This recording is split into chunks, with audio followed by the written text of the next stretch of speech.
अस्सलाम वालेकुम स्टूडेंट्स। आज का हमारा टॉपिक है properties of set. Class 8 summer pack की हम बात कर रहे हैं। यहाँ पे हमें तीन सेट दिए हुए हैं। ये आप लोग के दो तरह के समर पैक दिए हुए हैं, जिसमें मैथमेटिक्स के आगे 8 नहीं लिखा हुआ, उसके क्वेश्चन है U A and B. U के सेट हैं A B C D E F G and A is A C F G, B is F G B D. Then हम लोगों ने फाइंड करना है इस इक्वेशन मैंने क्यों चूज किया, क्योंकि इसमें आपके पास सारे उसमें आ जाते हैं, सारे टॉपिक्स आ जाते हैं, सारी प्रॉपर्टीज ऑफ सेट्स आ जाती हैं, जिसमें union, intersection, complement and difference of a sets हो जाता है।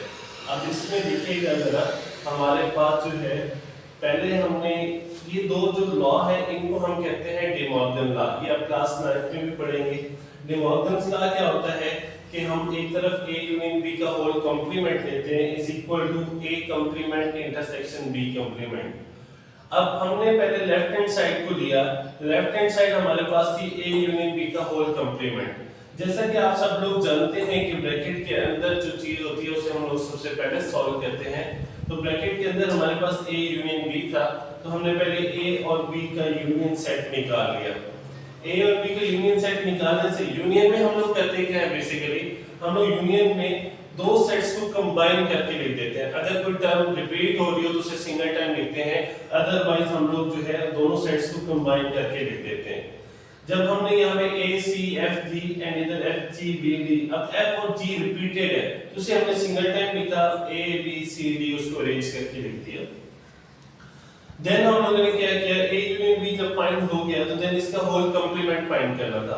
कंप्लीमेंट का मतलब बच्चों ये होता है कि आप यूनिवर्सल सेट में से उस सेट को माइनस करते हैं जिस सेट का आपने कंप्लीमेंट निकाला हो।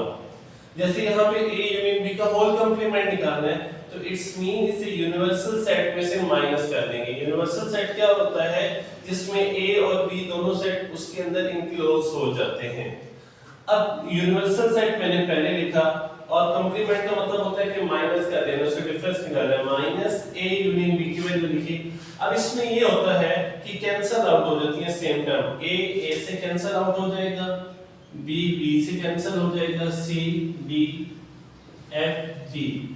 हमारे पास जो पहले सेट में एलिमेंट बचता है, अब इसमें बात हमारे पास ये होता है कि हमारे सेकंड सेट में भी एलिमेंट्स बचे होते हैं, लेकिन जब आप लोग डिफरेंस निकाल रहे होते हैं तो आप लोगों ने सेकंड सेट को टोटली इग्नोर कर देना है। कटिंग के बाद आपके जो रिमेनिंग एलिमेंट्स बचेंगे फर्स्ट सेट के, आपने वो वाले लिखने हैं। जैसे यहाँ पे e बच गया एक एलिमेंट, तो हमने e लिख दिया। ये हमारे पास लेफ्ट हैंड साइड आ गई a यूनियन b का whole complement which is equal to e।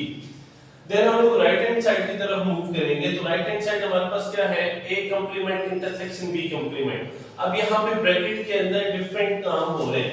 सबसे पहले आपने क्या निकालना है, a कंप्लीमेंट, देन आपने निकालना है b कंप्लीमेंट। अब हमारे पास a और b तो है लेकिन उनकी कंप्लीमेंट सेट नहीं है। हमने पहले कंप्लीमेंट सेट्स निकालने हैं, कंप्लीमेंट सेट्स जब निकालने के देन हम उनका इंटरसेक्शन लेंगे। a कंप्लीमेंट हमने निकाला, a कंप्लीमेंट उसी तरह यूनिवर्सल सेट में से a को माइनस करेंगे, u minus a, universal set लिखा, फिर माइनस a की वैल्यू लिखी। अब इसमें जो सेम टर्म्स थी, a cancel, c cancel, f g cancel. हमारे पास फर्स्ट सेट में क्या क्या बच गया, b d और e बच गया। इसी तरह हम लोगों ने फिर हमने क्या निकालना है, b का कंप्लीमेंट निकालना है। b की कंप्लीमेंट में हम लोग क्या करते हैं, u minus b, universal set minus b। इसमें भी जो हमारे पास सेम एलिमेंट्स होंगे वो कैंसिल आउट हो जाएंगे, रिमेनिंग टर्म हमारे पास बचेंगी a c और e। जब a कंप्लीमेंट भी आ गया, b कंप्लीमेंट भी आ गया, देन हम लोगों ने क्या करना है, a complement intersection b complement निकाल लेना है। a complement intersection b complement, a complement की मैंने वैल्यू लिखी, इंटरसेक्शन b कंप्लीमेंट की वैल्यू लिखी। देन हम लोगों ने क्या किया, इंटरसेक्शन से क्या मुराद होता है, इंटरसेक्शन का मुराद होता है कि दोनों में से जो कॉमन एलिमेंट्स होंगे वो हम लिखेंगे।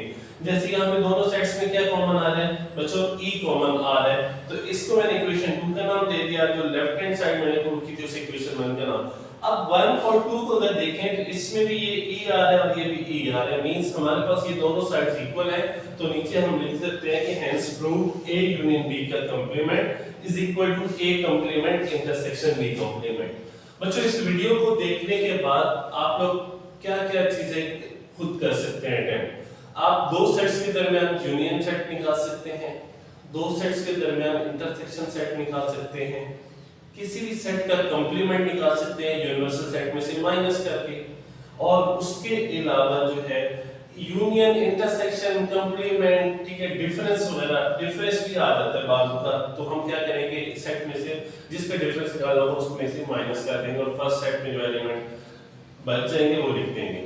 तो इस सेट्स के बाद आप सेट्स के ऊपर जो जो भी हम लोग प्रॉपर्टी, सेट्स की जो प्रॉपर्टीज हैं जो इंप्लीमेंट करते हैं ऑपरेशन, उनको कर सकते हैं आप लोग, ठीक है। अगर मजीद आप लोगों का कोई क्वेश्चन हो तो आप लोग कर सकते हैं इसको, जिसमें आप लोग के टॉपिक्स का नेम है इंटीजर्स, उसको हम लोग करने जा रहे हैं, एक्सप्लेन करने जा रहे हैं। उसमें आपके कुछ एमसीक्यूज हैं, ऑलमोस्ट 17 एमसीक्यूज करते हैं। मैं जस्ट आपको टॉपिक का कॉन्सेप्ट्स दूंगा, आप उस टॉपिक की कॉन्सेप्ट को समझ के एमसीक्यूज को खुद सॉल्व करेंगे, ठीक है बेटा। अच्छा, अब सबसे पहले प्रॉपर्टीज ऑफ इंटीजर्स क्या होता है हमारे पास प्रॉपर्टीज होती हैं। सबसे पहले आ जाता है commutative property with respect to addition. इसका मतलब है विद रिस्पेक्ट टू एडिशन, कि हम इस प्रॉपर्टी को किस चीज के लिए यूज कर रहे हैं, विद रिस्पेक्ट टू एडिशन के लिए यूज कर रहे हैं। सेम इसी तरह मल्टीप्लिकेशन की भी होगी, जो मैं आगे एक्सप्लेन करूंगा। अब कम्यूटेटिव का मतलब होता है बेटा, जब भी कम्यूटेटिव आ जाए उसका मकसद है कि आपके पास दो वैल्यूज होंगी, दो नंबर्स होंगे, दो अल्फाबेट होंगे, ये कुछ भी दो का आपस में जो रिलेशन है उसको शो करवाएंगे। अब जैसे यहाँ पे मैंने लिखा a plus b, ये इक्वल होगा अगर इनका सीक्वेंस चेंज कर दें b plus a के।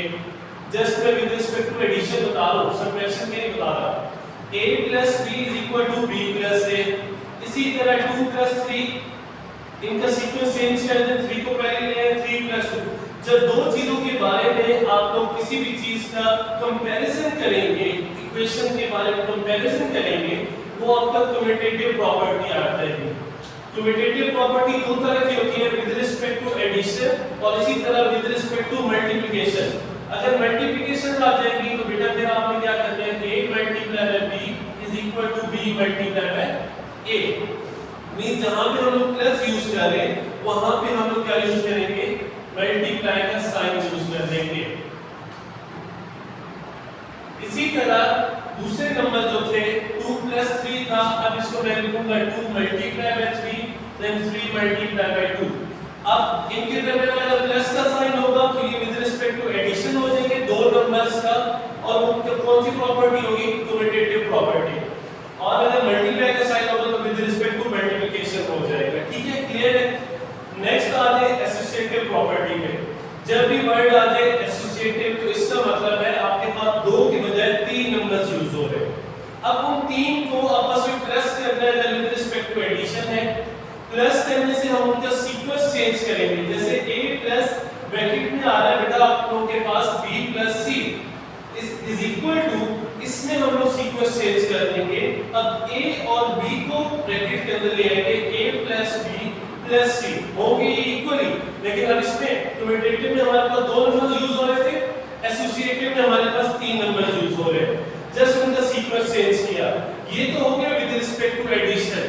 अब जैसे कम्यूटेटिव का हमने बाद में पढ़ा था, एडिशन के बाद हमने मल्टीप्लिकेशन का पढ़ा था, इसमें भी अगर हम तीन नंबर्स को डिस्कस करें, जैसे a multiply by b multiply by c equal होगा a multiply by b multiply by c, 2 multiply by 3 multiply by 4 is equal to 2 multiply by 3 multiply by 4। Clear है बच्चों। अगर दरमियान में आपके पास प्लस आ रहा हो तो देन तीन वैल्यूज के दरमियान तो वो associative property with respect to addition होती है, और अगर मल्टीप्लाई आ रहा हो तो विद रिस्पेक्ट टू मल्टीप्लिकेशन होती है। आगे बेटा आ जाती है डिस्ट्रीब्यूटिव प्रॉपर्टी। ये हमारे पास दो तरह की डिस्ट्रीब्यूटिव प्रॉपर्टी होती है, लेफ्ट डिस्ट्रीब्यूटिव प्रॉपर्टी और राइट डिस्ट्रीब्यूटिव प्रॉपर्टी। लेकिन आप लोगों के सिलेबस में उन्होंने जस्ट इसको डिस्ट्रीब्यूटिव का नाम दिया है, तो इसमें हमने क्या करना है, डिस्ट्रीब्यूट का मतलब होता है तकसीम कर देना, डिवाइड कर देना। a multiply by b plus c, अब इसमें ये जो a है ये इन दोनों के साथ डिस्ट्रीब्यूट हो जाएगा, b के साथ भी और c के साथ भी, और जो b और c के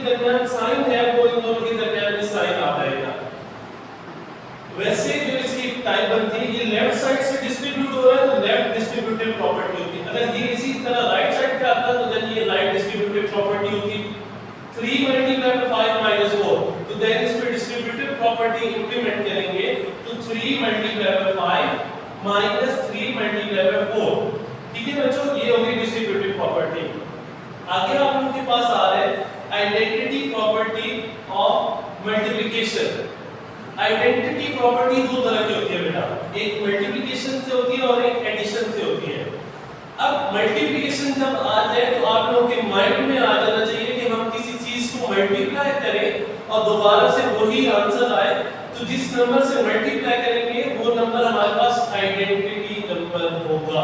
क्या होगा? Identity number.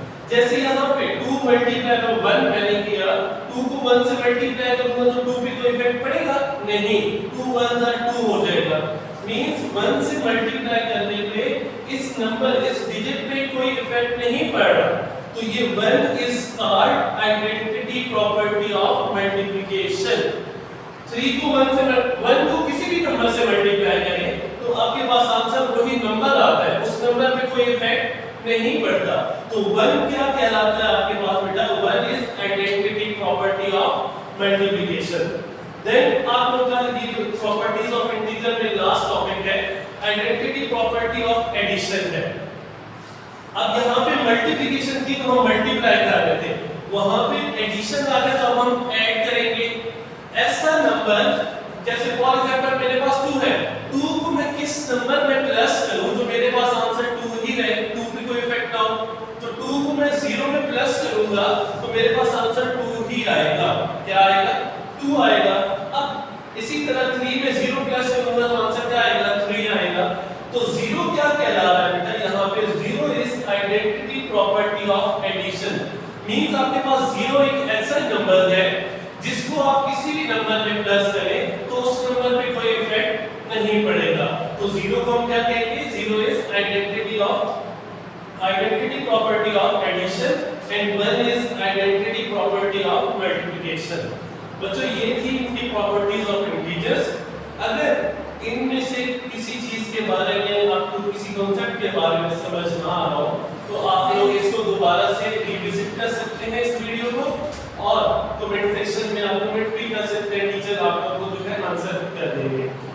इसको देखिएगा, इससे रिलेवेंट जो आपके पास आपकी समर पैक वाली बुक है उसमें जो आपकी एक्टिविटी नंबर 4 है उसमें आपके 17 एमसीक्यूज है, वो सारे 17 एमसीक्यूज जो है वो इन्हीं प्रॉपर्टीज पे बेस कर है।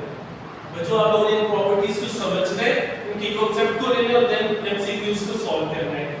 होपफुली आप लोगों को समझ आ गया होगा। आज के लेक्चर के लिए इतना ही, इंशाल्लाह नेक्स्ट लेक्चर में नेक्स्ट एक्टिविटीज के बारे में डिस्कस करेंगे। अल्लाह हाफिज़। Assalamu alaikum students. Today we are doing activity number 1 of social studies from class 8, which is about the geography section.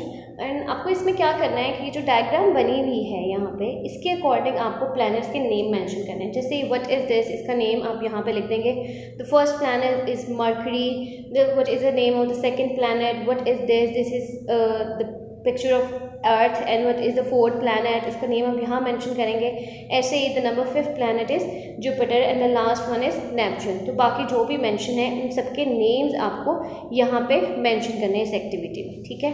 And our next activity is about the phases of moon, ठीक है। इसमें आपको क्या बताना है कि इसमें आपको ड्रॉ करने हैं ये सारे circles according to the shapes of the moon in the month, ठीक है। जैसे कि फर्स्ट डे है तो स्टार्टिंग में न्यू मून होता है, उसकी कोई भी एसएच शेप नज़र नहीं आती है, बिल्कुल वो माइनर सा क्रीसेंट शेप का होता है, ठीक है।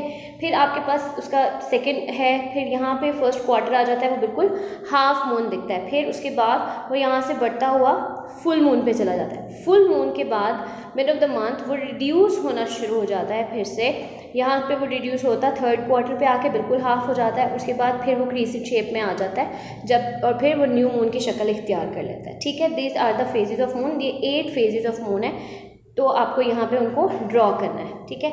And our activity number 3 is, ये मैप आपको यहाँ शो हो रहा है, उसके अकॉर्डिंग मैप में जो भी चीज़ें मेंशन है वो यहाँ पे लिखी हुई हैं, आपको ये ब्लैंक्स फिल करनी है अकॉर्डिंग टू मैप रीडिंग, ठीक है। Number 1 is the number of houses in the maps are. अब नंबर ऑफ हाउसेज कितने हैं इस मैप के अंदर, तो हाउसेज को शो किया हुआ है येलो ब्लॉक्स से, तो आप काउंट करेंगे कितने नंबर ऑफ हाउसेज हैं। अब जहाँ पे रोड्स और रेलवेज मेंशन है, जहाँ पे कहीं पे स्कूल पार्क्स वगैरह मेंशन है, उन्हें आप काउंट नहीं करेंगे। जो पूरे ब्लॉक्स हैं सिर्फ उन येलो ब्लॉक्स को आप काउंट करके यहाँ नंबर ऑफ हाउसेज लिखेंगे। फिर number of schools in the map, schools को शो किया हुआ है दीज ब्लू लाइंस के साथ, तो ये हमारे पास 1 and 2 स्कूल्स हैं यहाँ पे। फिर है the number of play ground को शो किया हुआ है दीज ग्रीन डॉट्स, तो ये 1 and the 2 playgrounds over there. The number 4 is green color in the map is showing the, ये जो green color है मैप के अंदर वो किस चीज़ को शो कर रहा है, यहाँ पे हम रीड करेंगे तो वो पार्क को शो कर रहा है। फिर number 5, schools are important for development of the society in the map. Number of schools are, जो पहले हमने देखा there are 2 schools, ठीक है। फिर नियर द रेलवे ट्रैक, अब ये हमारे पास रेलवे ट्रैक है, ये can be traced on the map, इसके करीब जो है वो क्या चीज़ शो हो रही है, तो this is red cheese show हो रही है, ये रेड हमारे पास रेलवे स्टेशन है, हम यहाँ लिख देंगे the brown lines on the map are showing dash, ये हमारे पास ब्राउन लाइन्स हैं और ये किस चीज़ को शो करी है, हम यहाँ रीड करेंगे दीज आर द रोड्स, ठीक है। तो आप यहाँ इसके अकॉर्डिंग मैप रीड के अकॉर्डिंग ये एक्टिविटी सॉल्व करेंगे। Thank you so much, have a good day. Assalamualaikum students, today we are doing an activity number 4 which is about the major climates of the earth. There are 4 major climates of earth: temperate, dry, tropical and polar. Temperate जो होता है वो basically mild और moderate temperature वाले areas में consider होता है। Dry, you know, there is no और लेस रेनफॉल। ट्रॉपिकल जो है हमारे पास वो होता है the climate region near the equator with warm air masses is known as tropical, ठीक है, यानी कि इक्वेटर के करीब जो होगा वहाँ पे टेम्परेचर नॉर्मली हाई होता है, ठीक है। उसके बाद पोलर रीजन्स जो होते हैं वो एक्सट्रीमली कोल्ड होते हैं, ठीक है, वो एरियाज यहाँ पे शामिल होते हैं जहाँ का टेम्परेचर बहुत ज़्यादा कोल्ड होता है। So our next activity is true और फॉल्स स्टेटमेंट। सबसे पहले हमारे पास है Hubble is not the name of telescope, no, it's false. Hubble is the telescope, it's a space telescope and used for scientific researches, ठीक है। And the next one is Mercury is the nearest planet to the sun. You go to the activity number 1, तो उसमें आपने देखा होगा कि is that Mercury the nearest planet or the first planet or not. And the next is the moon goes round the earth once in 30 days. Is it true or false the moon goes round the earth once in 30 days or 28 days or 29 days? Got it? And the next one is moon is the satellite of the earth. Yes, moon is the satellite of the earth. Number 5 is in 1883 the volcano of Krakatoa in Indonesia exploded. Yes, it's true. The lines going round parallel with the equator are called longitude? No, it's not longitude, it's latitude. The average depth of the ocean is almost 4,000 meters. Yes, it's true. Weathering is the process by which land forms such as rock, cliffs, beaches and even soil are eroded over a period of time. Basically weathering में है कि आपका जो landscape है वो change हो जाता है टाइम टू टाइम। आप थोड़े टाइम के बाद देखें तो जो लैंड इरोजन है ये सब चीज़ें चेंज हो जाती हैं, और ये वाली एक्टिविटी आप नेक्स्ट एक्टिविटी नंबर 6 है उसके नोट्स में के अकॉर्डिंग भी इसको रीड आउट कर सकते हैं। Number 9 is tundra is one of the world waste space. Yes, it is world waste space, क्योंकि यहाँ पे बेसिकली ये पोलर रीजन में आता है और इसमें अंडर द सरफेस ये फ्रीज होता है, इसमें बर्फ होती है, ठीक है। The last one is there are 2 types of tides which is low and high. Yes, there are 2 types of tide which is low and high. आपको टाइप्स के बारे में पढ़ना है वो क्या होता है, आप नेक्स्ट एक्टिविटी नंबर 6 में इसके बारे में रीड आउट करेंगे, ठीक है। अब जो स्टेटमेंट इसमें से ट्रू हैं और जो स्टेटमेंट फॉल्स है उनके अकॉर्डिंग आपको यहाँ मेंशन करना है, और अगर कोई स्टेटमेंट फॉल्स है तो आपको उसकी जो राइट स्टेटमेंट है वो यहाँ पे नोट डाउन भी करनी है। Thank you so much, have a good day.